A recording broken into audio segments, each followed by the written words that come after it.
Hi there. Welcome to the next edition of the SciCast. We're getting started here. I'll invite Doctor to come in and join me here. Yeah, apparently the battery's dead on my remote, so I have to manually hit the record button. So, Technology these days, you know. when the wireless breaks down, we all break down. So we're going to talk about 3D today. And, 3D TV, movies, stuff like that. Yeah, pros and cons, I guess, a little bit. We've kind of had some friendly debates about it. Just a quick background, I guess. Doctor here is very pro 3D, I guess, if you would say. He's a big proponent, enjoys it greatly. I'm a big technology guru guy. So. It's there. And then as myself, I guess I would put myself as a bit more on the skeptic side of it. So I'm giving him the negative of the debate. I'm playing devil's advocate. So I guess start out, I'm sure most of you know what 3D is. It's kind of been around. Forward, back, side, and up and down. Mm-hmm. Height, depth, and width. Yeah. Would be your classic definitions. Yeah. So, for you math guys out there. you math whizzes. But yeah, I guess small history with starting the first 3D technology, I guess if you want to call it that, came out. It was actually just photography. That actually dates back to, we had two different sources, but they were very relatively close. Doctor found 1838, I found 1844. 1838 was my Wikipedia source, so it depends on if you want to take that with a grain of salt, with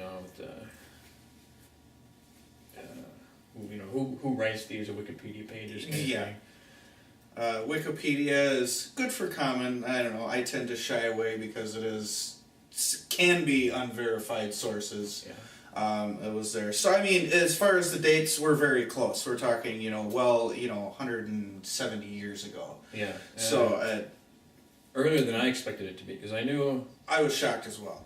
Because, film came around in the early 1900s, so... Mm-hmm. And I figured, why would you need 3D before film? That's just my modern take on it, but... Because and then, with the photography, I found out that it was Queen Victoria was the first photograph taken that was featured at a gallery. I forget the guy's name, I guess I should have written that down. But it was very well received that the picture was taken in 3D, and it seemed like the public really enjoyed it and thought it was great, this new technology. I believe they called it stereoscopic. Stereoscopic camera is what it was invented by. And that's still the major use of 3D technology today is stereoscopic. Mm-hmm. So this little guy back there, they're taking these still photos. I thought that was quite amazing, actually, that there. So, but to quick jump forward to see how technology has advanced from that point to this point today is kind of, I guess, our little bit of our jumping point here. But then, as far as I found out, the first movie actually shot in 3D was in 1915. And then the first color movie that was actually made was made in 1935. They were made for public view and stuff that were produced. Well, that makes it pretty close to when the first color movies came out too, which was I think 1929. Same year as Wizard of Oz, being the first I don't know if it was the first one, but the first major color film. So yes. So that was, I found that because as I was reading other stuff too, they said that during World War II they were trying to incorporate a lot of 3D technology and stuff. It was, from what I found, it was very brief and very hard to find some of that information. It was back when we had newsreels before. Yeah, so it was very hard. It was very scattered and sparse information as far as locating that, but it seemed like they were trying to use it, to help the military for training of some sorts. The military is always on the forefront of technology, as we all know. Well, that's where the money comes from. Those military contracts get everything done. Yeah. And so, that's where you get the typical glasses they call with the red and the cyan for the imaging. What that actually does, from my understanding, is that they would shoot the scene with two different cameras. Right. One with like a blue or a green filter, and another with a red filter. And so that when you're seeing it, they incorporated the two, so each eye kind of blocks one of the images and basically tricks your mind into seeing it in three-dimensional view. Which I think is pretty cool. The technology is, yeah. Mm-hmm. So that's kind of the basics, I guess, of how it all works. And from there, they explored through the 60s and 70s. In the 1960s, they actually got away from using two cameras for filming 3D. It was called Space Vision 3D. The movie was called The Bubble. I have no idea what that is. I have never heard of that one. So, I'm sure there were a lot of low-budget or B-class films, I guess, B movies, if you're saying, that probably tried it, and that's why they were labeled as B. They didn't do so well. Yeah. Would be my guess. Low-grade horror flicks. Yeah, well, it seems like, horror flicks seem like they have more of the... I guess if you want to go back into, your 60s, 70s, 80s, those are the ones that tried to incorporate 3D a little bit more. Well, I've always heard that the two genres that are always money makers are the horror and comedy. Those will always turn around. So people want to laugh and they want to be scared. Yeah, that's true. And you take it. Yeah, like I said, you look at some of the horror movies. They can be relatively cheaply made. That too. As far as a lot, some simple thrillers have the most basic of plot points. And they take place in one room. Yeah. So, but that's off topic. It doesn't happen at all in the SciCast. No, what do you mean? Yeah, what's going on there? What else we got? The Bubble. And then in the 1970s, I guess Stereovision came out with an anamorphic lens. Stereovision, the company? Is that? I believe that was the company. I believe it was Stereovision was labeled the technology, and I believe there it formed into the company. Again, some of this was very quick and fast research, so we will welcome all comments, and you're able to dig at me all you want. You can comment. I probably won't read them, but yeah, sure, let them fly. No, I'll probably read them if you put them on the YouTube, obviously. Because I get none. So if I do get one, I'll actually be, ecstatic. Yay! Come on, we're up to tens of viewers. Yeah. So that's pretty much kind of the basic history, and then all of that same technology, I would say, was probably used pretty much up until about 10 years ago. Yeah, it kind of lost its luster for a while because the 80s really fell out into the 80s, and I don't really think 80s and 90s even. It just because I think there's more technology kind of holding it back. With I would agree with resolution and the film technology itself. Right, because other films were being made and filmed in a different way. TVs were advancing and all of that. You were getting these crisper images, but your 3D movies with your old paper, if you can remember those, the little paper fold up, red and green plastic lenses and stuff. People are like, well, this really blows. So I'm assuming that it really just... When you get finished watching those kind of movies, you get it. You take them off and you're seeing blue and green. Yeah, things were all goofy and stuff like that. So since then, they've now gotten away from the blue and green lenses. Yeah, to a much more user-friendly version. Right. So what I believe the new technology is, they use light oscillating images instead of having to... I'm not exactly sure how it works. It uses the same as like the red and blue-green filters, but with more modern technology, so that they actually alter the images through the glasses and the way that it is filmed.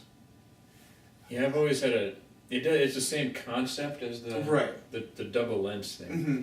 but it doesn't use color specific frames. There you go. Yeah, there. That's what Yeah. I'm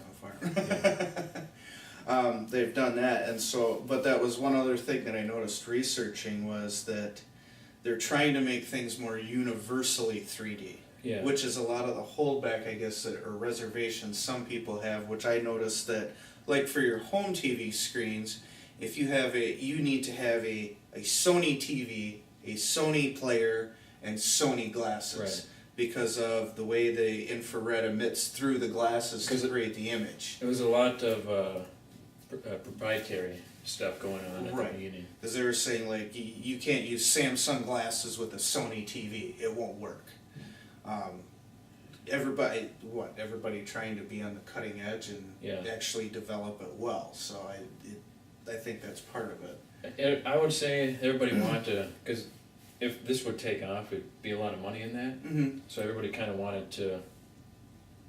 There wasn't a basis universal standard, so everybody was kind of doing their own thing. Mm-hmm. It reminds me of the Blu-ray versus HD DVD war that went on about. Okay, yeah. 7, 8, 9 years ago. Yeah, something like that. Where everybody's just kind of doing what they own and say, hey, mine's better, no, mine's better, you know. Mm-hmm. Yeah. And plus, there's still there is still a difference between passive and active 3D. Yeah, that was one of the things that, versus that, they're still doing things both ways. Yes. And it all depends. So far, passive is winning, though, because it's cheaper. Cheaper, ease of use. And it's a simpler technology. Mm-hmm. So, I suppose we can get into the difference between those two. Oh, yeah. You got that right. It was that there, and the passive would be what, I guess more of the... What you see at the movie theater when you go in there. Currently today, The versus the active would have been more of what, your red and green, correct? Well, active... Or red, blue. Well, I think they're both the same concept. Mm-hmm. But what it does... I'm trying to remember how exactly it's right, because I know the active because the glasses on the active technology come with batteries in the glasses, because the glasses themselves are the one that's shutting it's shutting out one eye at a time as the frame's going by. Right, that's right, activating the shutters in the glasses, so basically. It does instead of having, because like the movie theater sunglasses, one is has a filter on it, so you can't so that's how that works. But instead of having the filter, it shuts the filter on and off. Mm-hmm. It's all synced up to the camera. Yeah, it would be like your shutter speed in the camera for taking pictures, and so that's why you'd have to have specific technology for each player, because it was actually synced to your movie. It's like Bluetooth connectivity, that kind of So. Yeah, so the big difference is the active glasses are like $20 a piece, maybe more. Like I said, I don't really know because I'm not a huge proponent of 3D. I know the last time I looked into it, it was at least $20 a piece, whereas the passive are like cheap sunglasses. They're not too much. Yeah. You can get them technically for free at the movie theater when you come out of those 3D. You don't have to throw them in the bin. You can just kind of keep them, because technically you pay the premium and those are actually yours. So. I know I have my Hobbit glasses. Yeah. I have quite a few because I got my own 3D TV, so I've been collecting them. People come over, Yeah, sure. So I mean, that's a little bit of the history that brings us up to where we are today. Yeah. And obviously, lately, I guess, if you want to say lately, the last 5 years, 3D is really starting to really drive, and that's because of one man. James Cameron. Avatar. So it was, and I guess, me being devil's advocate, I'm not completely sold on it. Right. I've you've been to a few. Yeah. I've been to a few, and... Speaking of which, this movie in 3D. Jurassic Park. Which was good. I thought it was okay. It was great. It added a little unique element to it. But again, I think where you're getting the quality from the film from it too, because that one was Converted to 3D. Converted. Because obviously in '93. Well, yeah. Instead of actually being shot in the 3D with the 3D cameras. Because that's one of the bigger things today. Shooting in 3D is a lot more expensive, correct? Which is why a lot of companies, they want to do 3D, but they don't want to back it financially. So they'll film it in 3D, and then post-production, they'll add in the 3D effect through third-party companies that do that, that specifically do that for them. So it ends up, so it's basically a cheaper way to produce it and get kind of a 2-for-1 bang, I guess, a little bit more of that.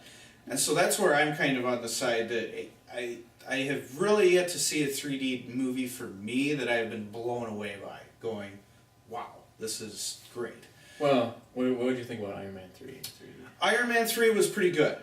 The down I had on that, I wasn't sitting directly in the middle of the theater. So that's another thing too with this technology. It kind of, it's not perfect, you know. Right. It's not there. It's still in development yet, and I think that's why, you know, being a few years your senior, I know how this course runs.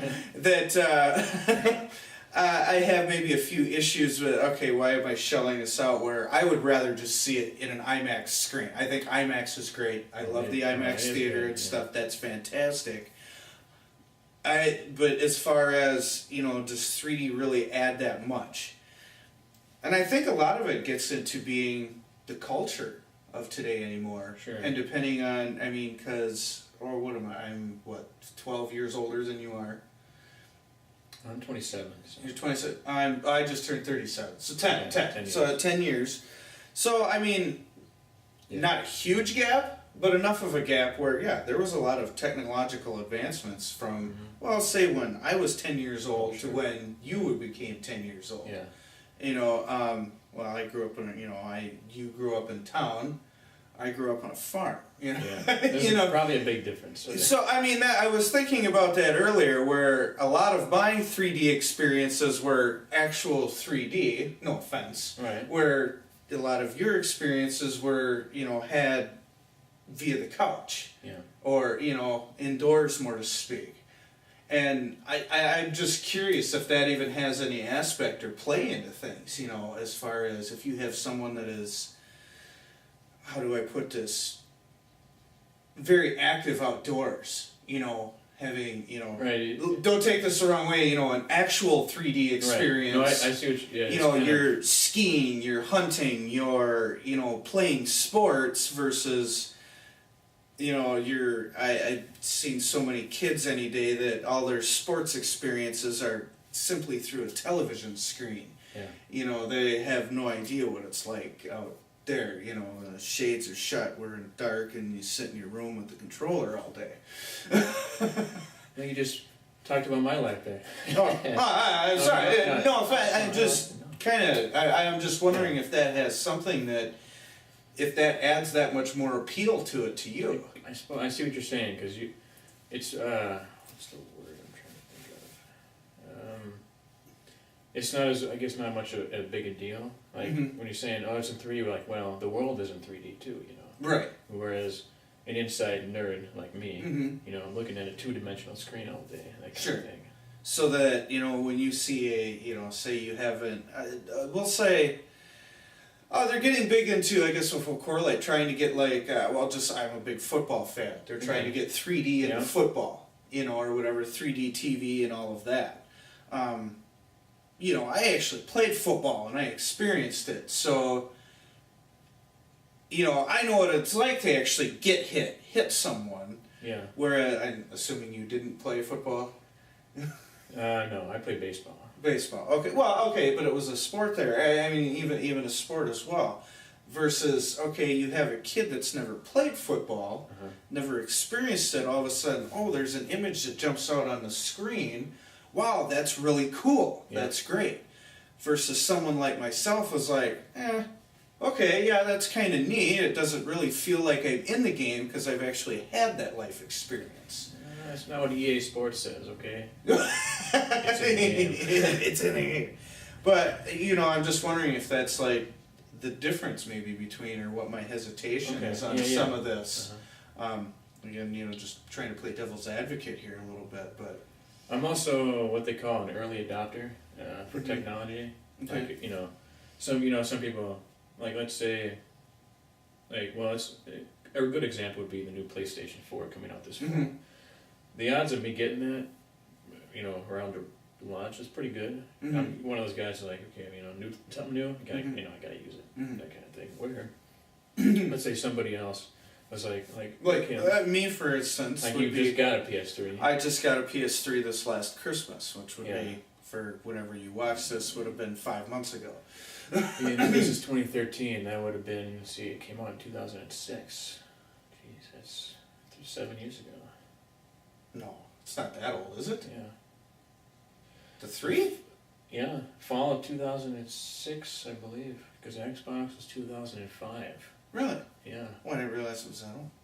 Yeah, and it's still, graphics are still pretty good too. Great, and I guess I got the newest PS3. Yeah, the newest remodel, as it's remodel Super or Slim, whatever. that's what I call it. It was. I think it's great and fantastic, and just because I've gotten a 3, at this point, I probably won't be getting a 4. Yeah, that's because like you said, I'm a person that would even go with something as the iPhone, a new phone, new technology. Yeah. I'll wait a year or two for a lot of maybe some bugs to be worked out. I'm slightly hesitant. Yeah. Which is something I have to worry about all the time, being things breaking down. Because, sure. The technology's still in pretty much beta. Beta mode, yeah, sure. Being tested, so it's like I kind of let okay, now I know what I'm getting.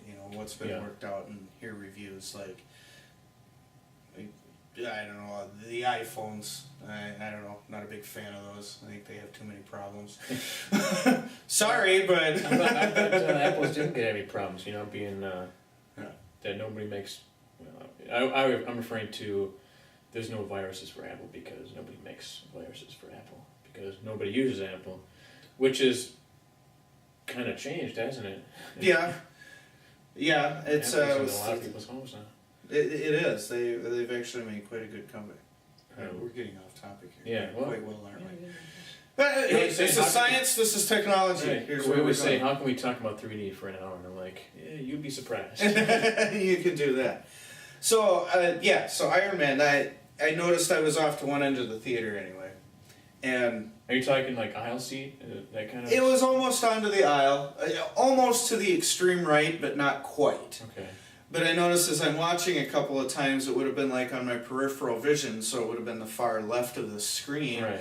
Things got a little fuzzy sure. at times, and it kind of it distorted the picture. Whereas if I hadn't, because I wasn't seeing the image through my glasses. Yeah. So that was a thing that I think that you do need to be in the dead center of the theater. Yeah. For the very close. Spot, yeah. Otherwise, you're gonna have some of those, and if you're going to it takes away from the experience a little bit. You kind of lose yourself out of the image. It's like almost, you're back in reality, a little bit, as far as the 3D experience.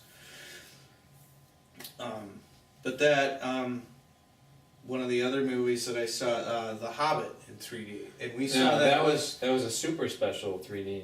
Right, because that was shot with a very high frame rate. That was the 48 frames per second 3D. It wasn't IMAX, it was the high frame rate 3D. Right. Which was my first experience with the 48 frames too. And it's not like when you go from a standard def TV to an HD TV, there's you watch, you're just like, whoa, that is better, To this, it wasn't like that. I wanted to say to myself, this is better in a way. There's a lot more frames per second, but it did seem a little jarring. Yeah, it seemed almost like, how do you explain it? Kind of choppy at moments. Which is fine because it has more frames, so it should be smoother. But it does seem like it's. It almost had like a strobe light effect at times in certain images and scenes. For me personally, the best scene of that whole movie about the 3D was right away in the beginning, where all of the dwarves were coming to Bilbo's house and they were kicking all the plates and dishes around, sending them to the kitchen. Right. I thought that was the coolest 3D part of the movie. Well, the plates were flying right in front of you. Yeah, the plates were like flying around. That was the best part of that whole movie. Yeah. I thought. Again, I said 3D wise. Very good movie though, by the way. Yeah. I can't wait for the second one. Yeah. You probably read it, I'm guessing. The Hobbit. Yeah, I did. Yeah. And Lord of the Rings too. Did you read? I never read The Lord of the Rings. I read. Not saying that I'm above you. Well, you spent a lot more time indoors than I did. I'm also, I'm a reader too, you know. Yeah. Yeah, I enjoy reading. It was just The Lord of the Rings. I never got around to reading. Of course, that's, this thick of a book too. Yeah, that was a big parts, one. You know. Mm-hmm. And The Hobbit was like, 200 pages maybe? Yeah, that was a relatively short novel. Yeah. Very short. You know, I don't want to, say that it was, but it primarily was a children's book in a way, you know. The Hobbit Yeah, it was. Whereas Lord of the Rings was written more for the adults. The adults to young adults a little bit. With the how the violence was, portrayed and all that. Mm-hmm. So. I love the movie so bad. Yeah. But, I enjoy it, It was. I'm an avid reader myself. I read a lot of stuff too. That was just one thing I never got to read for whatever reason. Well, there are a lot of books out there. And well, yeah, there's a lot. And I think part of the reason I never read The Lord of the Rings after that was, I had read The Hobbit, and I think you're right. I viewed it as more of kind of a children's book, and I'm like, oh, if this is how this is going to continue on, I'm not necessarily very interested. And then it was, I saw when the first movie came out, Fellowship of the Ring. That was a great movie. That was fantastic. Yeah, it was. And it was, I could remember my reaction at the end of the movie. It got done, and I'm like, what? That's it? Not realizing that it was part of a trilogy at the time. I just hadn't really paid attention. I'm like, what? That's it? And my friend, a cousin I was with, goes, yeah, there's 2 more movies. I'm like, what? Not knowing that. So I was on my edge of the seat the whole time, like, well, how are they going to end this? It's been like 3 hours already. The same thing happened because I went with Lucas, and we saw that. He didn't know, and we got to the end. He's like, aren't they going to get to Mount Doom? And I was like, oh, it is, that's not till another 2 movies. That's a little later on. So, anyway, but it was a fantastic movie. So, at this point, I've yet to be blown away by a 3D movie. I thought I've seen some very good stuff. If I had my choice of seeing it in 3D versus just an IMAX right now, I would choose IMAX. Sure. Whereas you would probably go the other way. Well, I always say if it's in 3D, I want to see it in 3D. Mm-hmm. That's just because it's, not every movie's in 3D, and I say, well, to me, it's something that I enjoy more than I don't enjoy. Mm-hmm. Yeah. Because one of the best 3D experiences, I guess I would ever have to say, it was an arcade game. Oh. And it wasn't actually 3D though, but it gave you more of that illusion. It was a NASCAR race game that was at the Mall of America. That probably had the whole full. So it was like the half car, smallerize version or whatever. But you were, you sat down in the seat. You had your steering wheel and your pedals. It's in Mall of America, right? Was. Yeah, I think I remember. I never used it, but I remember seeing it. It was. This was probably 10, 12 years ago or so that I did it. But what was good, you had your screen there, but you had screens that came up to the sides too. So you'd actually see somebody coming up, if they were passing you, you'd see them off the side first before they came up into the screen here. Right. That wasn't actual 3D, but it felt more real because to me it felt like you were more surrounded. Right. Whereas like your movies here now, it's all... It is 3D. You got your letterbox still. Yeah, it is still 3D, but it seems like everything is coming at you from this, or that way, if you will. If we were filming in 3D. In phase space. Yes. So, I mean, it still seems almost one-directional coming at you. I haven't, seen like an arrow or gunshots or pieces of shrapnel flying at me and go, oh, wait, felt I needed to duck. No, I have seen people do that in some, I think it was in Avatar, I think this one. I've seen that the most. Yeah. So that's there. I think that's the challenge of 3D going forward, and that if there was a way to get the screens to come around a bit more. The thing is, I think there's going to be a step here that I didn't even think about till just now, but they are coming out with is the virtual reality simulators. Those because now they can make them so small you can you just wear like goggles and it looks like a giant. You can do the whole effect. And they're making them cheaper and cheaper because Well, and I think that some of the people that are actually probably on the cutting edge of some of this stuff are your amusement parks, like Disney World. Yeah. What is it? The studio, Universal Studios, where they kind of have those rides that. They give you a little mist of spray water. The seats kind of shake. Yeah, they'll shake and all this. Yeah. But I think it is the way that their screens are placed and stuff. That imaging, I believe, is. I think they are the ones that are going to be more on the cutting edge and that are going to actually make this better. Right. The next thing is how do you incorporate that into a movie theater though to have a great movie experience. Which brings up something I found. Apparently Dolby 3D has some big campaign going on that they're really trying to make a very universal theater that can go from 3D to regular movies, go from a silver to a white screen. Yeah, it makes 3D, IMAX, every that. It was, from what I saw today, it was actually built more to a movie theater. Right. Trying to, which is probably the best way to start doing this because we know the 3D movies aren't going away anytime soon. No. And they're going to keep going with them. There are quite a few theaters out there that still haven't gotten the 3D setup. Like I know before, Chaska, before they fell apart, they didn't have 3D yet. But if these are cheaper, it'll make it the process easier to get into. Right, having a more of a universal theater that this movie isn't 3D. It's not going to be a big changeover process to film, or to show a film in there again. So they have something new going on that is going to be revolutionary. That should be good. And I think a lot of what's driving a lot of these 3D movies, which is funny. I believe it's going to be your action films. Sure. Yeah. It's going to be and I think it's a lot of your, I guess if you want, your comic films that are making such a huge, your Iron Mans and your Avengers and Batmans and things of that nature, which I find funny. There were comics back in the 60s and these kids have no idea that these were comics back in the 60s. They just see it on TV in the cartoon. Oh, that's cool, type of a thing. Because they've always had a great story, so which I find funny because you don't see new superheroes anymore. Right. It's still the same old classic superheroes that are doing well. Because it's brand recognition too. Because I know there have been a couple of technically comic book, but they usually, what I've seen is more independent ones from independent companies. Like I think Kick-Ass is technically a comic book movie. Okay.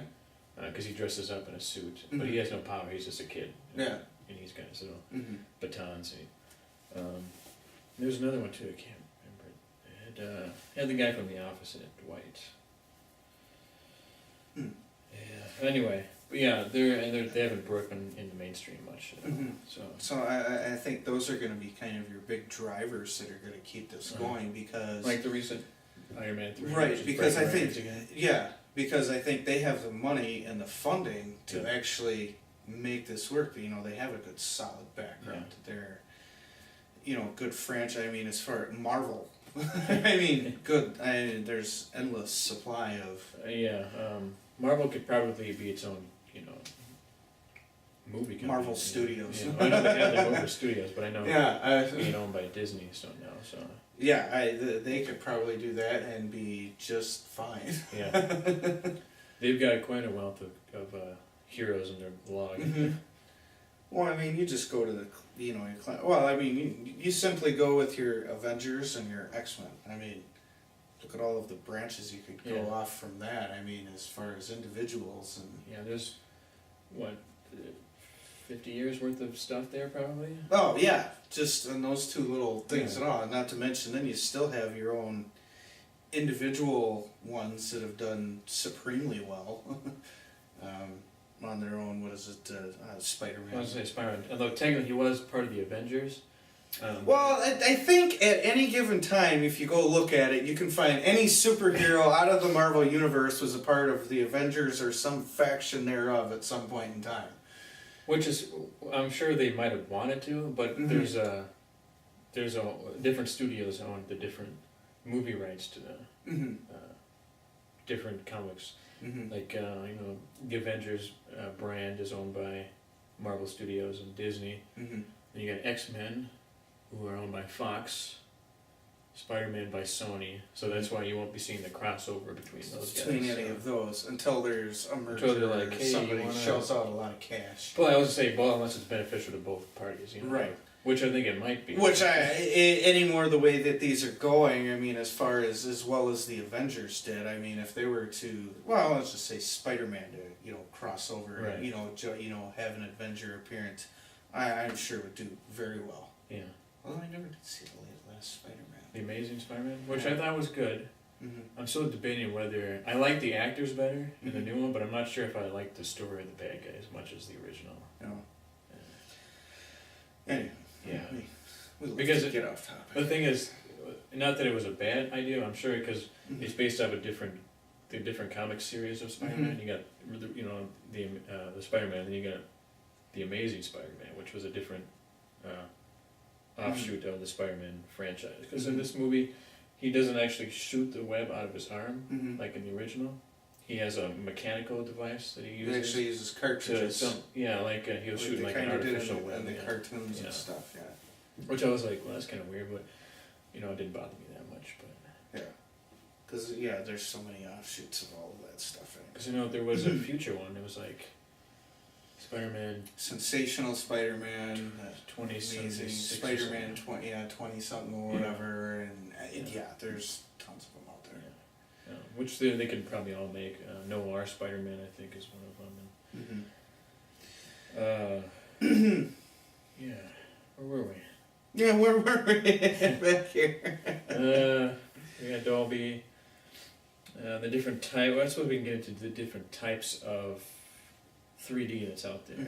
We got the stereoscopic, which we mentioned, which is the basic stereo, which means 2 images, so pretty basic stereo.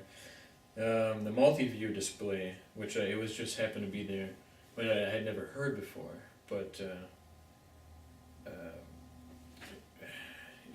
it's kind of I think actually been not used very often, but I'm trying to remember what that one was specifically. I don't. So we'll move on. It's there, multi-view display, and then you got the 2D plus depth, which I know has been pretty much shipped to the side because all they did was they gave you a 2D image for one image. They still shot the two. One was the image, and the other one was a grayscale of that image that told the camera what pixel goes where on the depth field. But that's all it is. Instead of having 2 specific images. So. Okay. I guess that. Then you got the active shutter, which we talked about with the battery powered glasses. The polarized, which is basically kind of the same as the passive, the stereoscopic passive, where you use a polarized lens to filter instead of like a color or that kind of thing. And then you got the auto stereoscopic, which is the 3D with no glasses technology, where it's all built into the screen. Right. Which is what they want to do, because that's what the consumers want. They don't have to have the glasses on. People are complaining, it hurts my ears and hurts my head. Right. That's a little proponent of mine. So you got to have the glasses to see it. So they're trying to revolutionize that aspect and get that into effect. A good example of that would be the Nintendo 3DS. It uses no glasses 3D technology on those handheld games. Yeah. But you have to be... So then you're turning into like ARC technology. Yes. Which is, I mean, instead of or arc or more projection. I know it could possibly be used like that. Because you're looking into being more of a hologram. Right. Because it would have to... I always thought it would have to be a thicker screen, because it has to portray both images at different depths. Right. In order to get that effect. Mm-hmm. But I always... Because in that kind of way... unless you had a really big TV, I wouldn't think that it would come out at you as much around the screen in a way. Right. But I don't know what I'm talking about. Well, I've because never seen it. Well, yeah, I haven't either, and because essentially, like you said, you go back to the beginning. It's tricking your mind into thinking something that's there that really isn't. Yeah. I go like this. You blink. Yeah. Right, whereas if you're watching a movie, okay, this is a movie, I don't need to do that. Right. Yeah. Sure. So yeah, it's essentially, you know what they should do? Maybe they need to employ magicians, because essentially it's an illusion. Yeah. Well, in a way, a movie is an illusion too. Right. The time of visual effects and whatnot. And but you look at magicians or illusionists as they're today. They are in a 3D environment. Sure. So they have to be even more careful. They're actual. Well, I shouldn't say action. It is 3D because they're making it appear right there before your eyes. Right. It's not a trick of. I mean, it is a trick. Right. It's an illusion, obviously, but it's not done through video or electronic technology. They're using physical stuff to make that happen. Yeah. The sleight of hand. Smoke and mirrors. Yeah. How, who was that? Was that Copperfield that made the elephant or whatever disappear or something? Copperfield, yeah. It was there. I saw him live once. How was he? I was actually really good. It was an enjoyable show. I saw him when I was living in La Crosse. He did a show there one time. It was actually quite enjoyable. It was interesting. I never thought he came out of Vegas. I suppose he would. Huh? Like I said, this was 12, 15 years ago. Okay. Something like that. It was, I still remember, it was kind of the coolest thing. All of a sudden he was on stage, next minute, the next thing, all of a sudden here he is. He's like walking up through the back of the audience. I was like, how in the, what? Because I'm always working, I'm like, okay, how did they do that? It's like, that's not right. It's like, how did he do that? It is funny because you always, most people find they're trying to say, okay, I know he's trying to trick me. Mm-hmm. So you're trying to say, okay, how's he doing this? Right.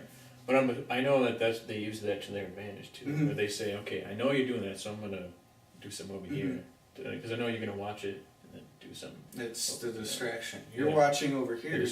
Here's the action over here. Hey, I'm doing this, and I'm drawing over here. Meanwhile, I'm picking your pocket, or whatever. And you're like, for a just quick example, I guess, or whatever. But yeah. So. Yeah, I don't know. Like I said, I'll probably try 3D movies a little more because we're doing Star Trek 3D. We're gonna do Star Trek 3D tomorrow. Opening tomorrow. Technically opens today. It's Thursday, so it's opening today. For us today. It's opening for us. But for us tomorrow. Tomorrow, we're going to go see it tomorrow, and I will probably continue seeing 3D just because. Because I'm there. Because you want to, and it's like, well, okay, we'll do it because that's your thing. So. Yeah. Well, I'm saying, I'm gonna see it in 3D. You're like, well, I don't want to see it by myself, so okay. Yeah. So we'll kind of just go along with the whole. It's thing. kind of the whole Pandora's box. You're like, I can't go back. That kind of. Yeah, exactly. It's open now. Well, all right, and. Seeing a movie in 2D. Jeez. So old fashioned. I do know one thing for myself though. I says as far as I don't know if I I could, but if I just didn't even see it in the IMAX theater anymore, I don't think that would be as an enjoyable experience for myself. I can understand that. Going from there, because I do thoroughly enjoy the IMAX experience. It's great. The 3D I can probably flip-flop on and be just fine either way. Because I'm eating my popcorn, I get grease on the glasses, and so I take them off, right? In a pot. Then you just tell me don't eat any popcorn and do it. You're not going to tell a guy to go. You can't have popcorn at a movie. I call it growing pains because the technology is still going through Right. its stages, and just like you have bad movies, you have bad 3D movies, that kind of thing. Which is there, and I think they're probably at a stage now in technology where they're probably going to improve upon it. But, going back and saying that, but, this technology's been around for how many years? Yeah, as we've shown, it's been around a long time. It's been around a long time, and yet you still have, it's not... Well, because you even still go with the technology today. I mean, Blu-ray versus DVD. Yeah. I could go either way. I will say this way, it's like, this is have, gotta have mentality it's here. The thing where, because I know if it's a high, the pixel, I'm like what do you call it, a pixel counter. Pixel. You're like, oh, that's standard definition, I can see right away, that kind of thing, I can see a DVD or a Blu-ray, the high definition quality to it, so. But I know, it probably doesn't matter, if I still see it, it doesn't give me a headache, so it's fine. That kind of thing. Right. Yeah. Yeah. A lot of it. I mean, if you have a good player and a good TV, Blu-ray versus DVD, I think there is a difference. I think it's negligible. Well, I can argue with that. Yes, but you will argue with that. But I mean, are you going to say that? Let's take fine. But I could. What I trying to think of a. It comes out to being released. The new Star Trek movie comes out. No, let's go even better. James Bond. Sure. A James Bond movie is released now today anymore. And, you know what? We're not going to put this on Blu-ray anymore. Are you going to be like, screw you guys, I'm done with James Bond, I'm not going to buy it anymore? Well, you chose a very specific one. Well, I had to. Well, because I need to go to the extreme to drive my point. I was going to say, you would have to, because I would say, no, I'd still go see it, because it's James Bond. Right. But I mean, sitting at home, because knowing you will buy the newest release that comes out. Yeah. If it's they don't have it on Blu-ray, which is right. Stupid because they will. Will you not buy it because it's not on Blu-ray? No, I'd still buy it. See, you'd still buy it. Would you actually and you would watch it at home, and would you actually sit there and go, God, this sucks. I am so mad. I mean, would it? Would you really dwell on it that much? Well, the thing is, speaking of Bond, even if it was a bad James Bond movie, I would still buy it. Speaking of bad, what was that one? With you're talking about Skyfall, right? No, not Skyfall. Timmy Dalton. Timothy Dalton. A lot of people say Moonraker, which I enjoy actually, but it's one of the lower. When the people rank the movies, they say that's one of the lower end movies. Because or let's say the new Star Trek movie comes out. Oh no, it's not in 3D anymore. Are you gonna not go see it? Well, you see, that's what the thing. At first, I was wondering if it was gonna be in 3D, because the first one wasn't, or not the first, but the one in 2009 that came out wasn't. I don't even think it was IMAX. Because at the time back then, it was still. This was before, right around Avatar, so it really hadn't been. The kickstart for that hadn't happened yet. Yes. So I was wondering, I was like, when I did find out it was 3D, I was like, oh, cool, because I had my assumptions that it probably wasn't going to be, because I didn't know. So, because his previous movie too was Super 8. The time J.J. Abrams, the director, was not in 3D. So, yeah. But I think we're at a period in time now where the tools are there to make it better now. Yeah.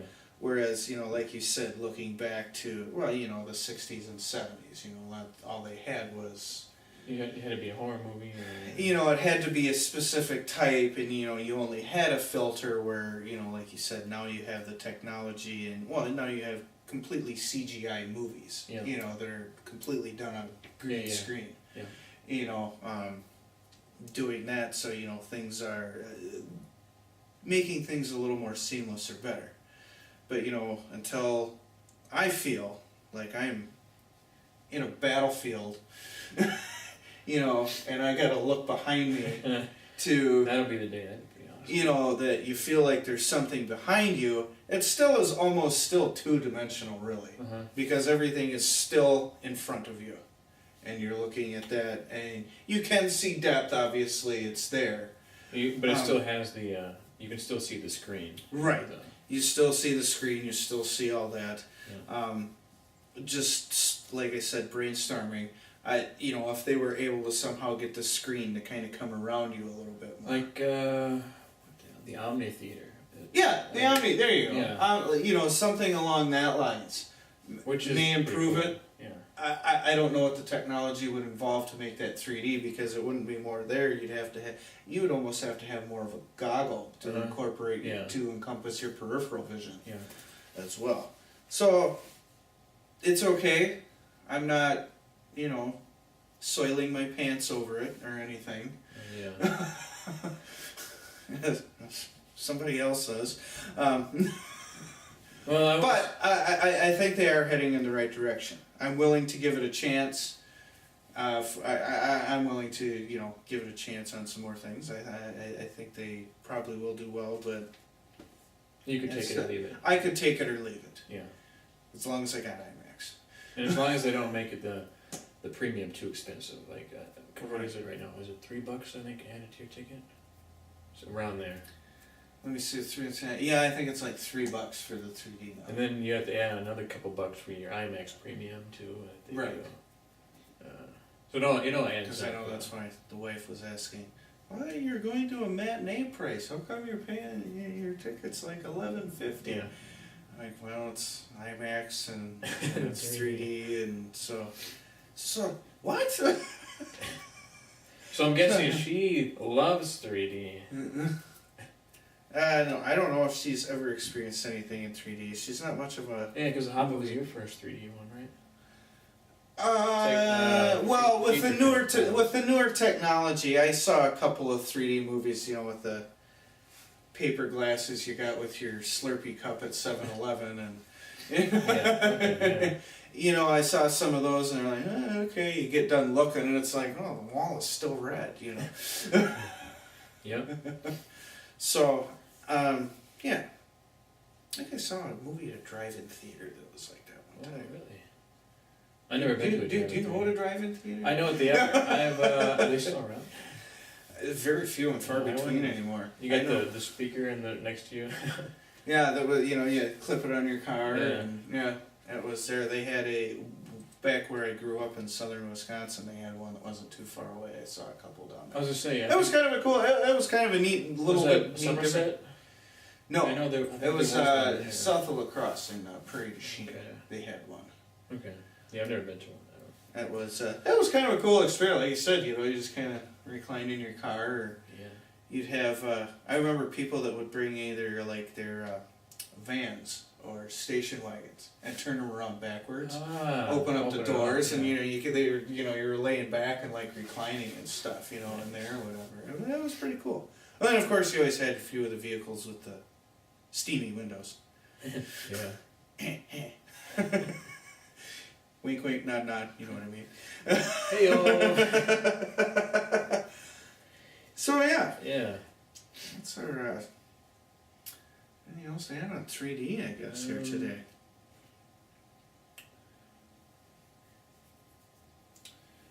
See, well, I wrote down in order to watch it home video you need HDMI 1.4, but that's kind of you know, you can't buy one less than that, I don't think anymore. So it's kind of negligible. I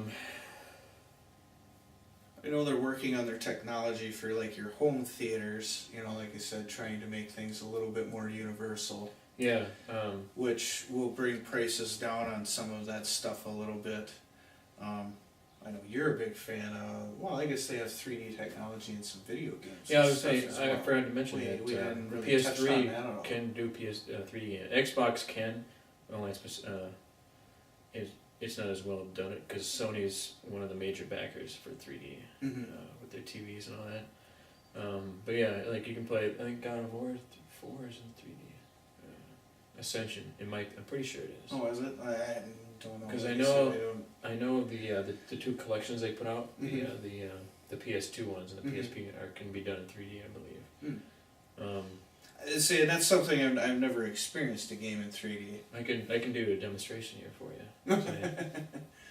We'll do that, but how much that adds to it. But like again, you're talking a little bit of an added expense on you because you have to have a 3D TV, then you have to have the glasses, and depending on how they're synced and everything. So fortunately, when you buy a 3D TV now, usually they'll give you a couple. They just should. I suppose they come with it. Usually 2 or 4, just depending on which one you buy and So a lot of times they will give it free. Like if you buy this TV, we'll give you a bunch of that, which technically isn't free, as we all know. So, but yeah, where that stuff is today, probably not something that you're gonna enjoy with little kids around. That's the thing. We should mention that if they're under 6 or 7, I think you're not supposed to show them 3D.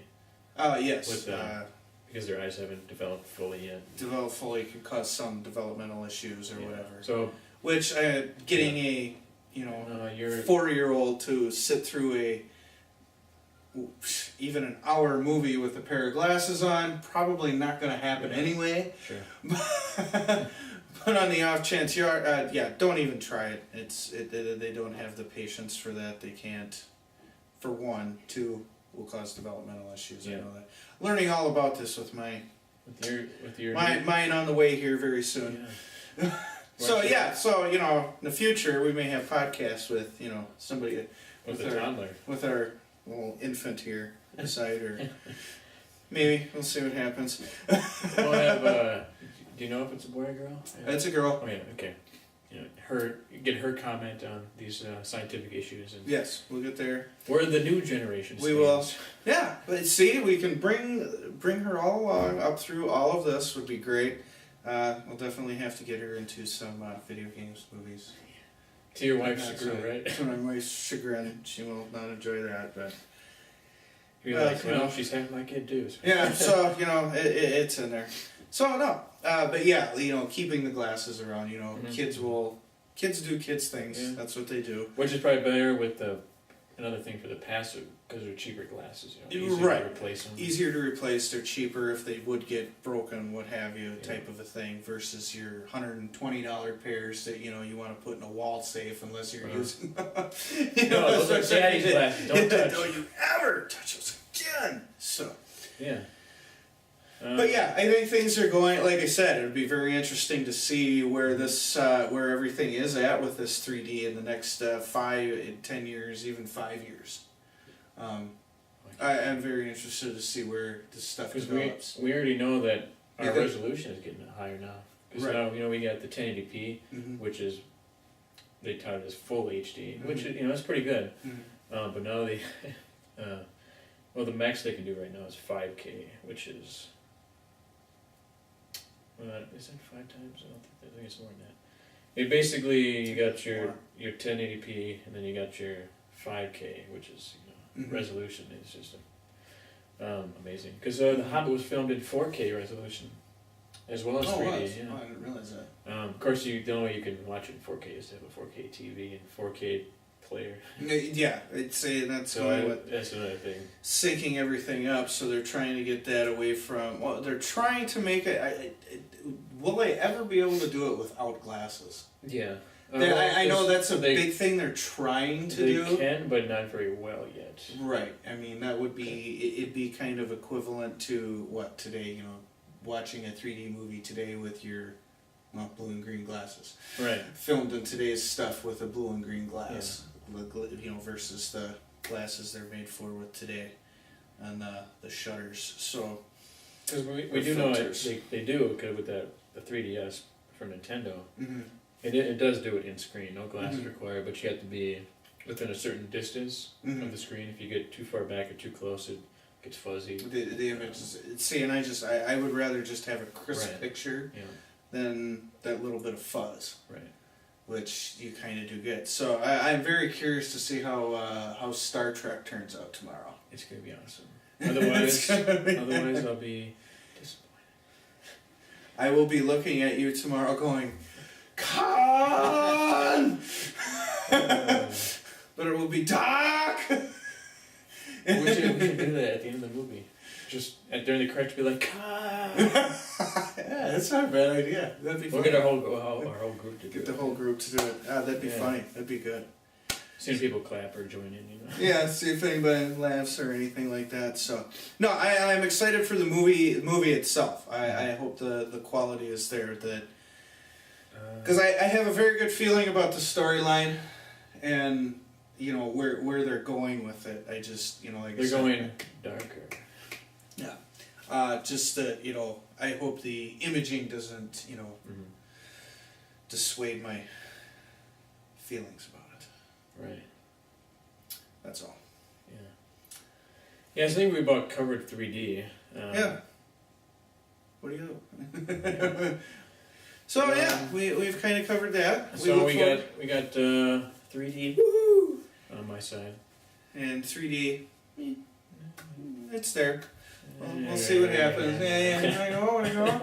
Yeah, so with that, yeah. Okay. Hopefully you enjoyed our SciCast episode now. Now our second with Ben. I still been trying to get Heyman to contact me, but he hasn't yet. So, and we all know Brian is still here. I know you're our new special guest because Brian is usually our special guest.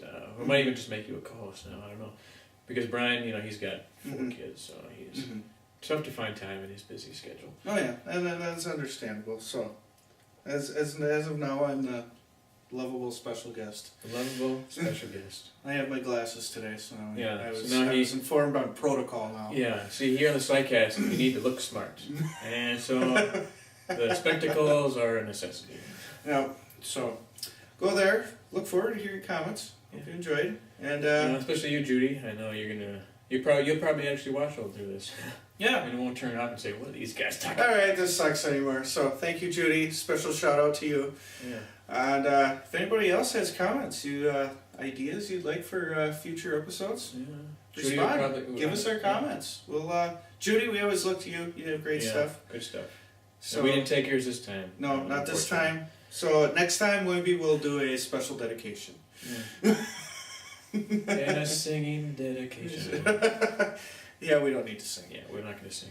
If we're going to sing, that will involve alcohol, and that might not turn out so well. Yeah. So. The camera might be knocked over. All right. Have a good one. This is Dr.J. This is Ben. And thank you for watching the SciCast. We'll see you next time. Yep.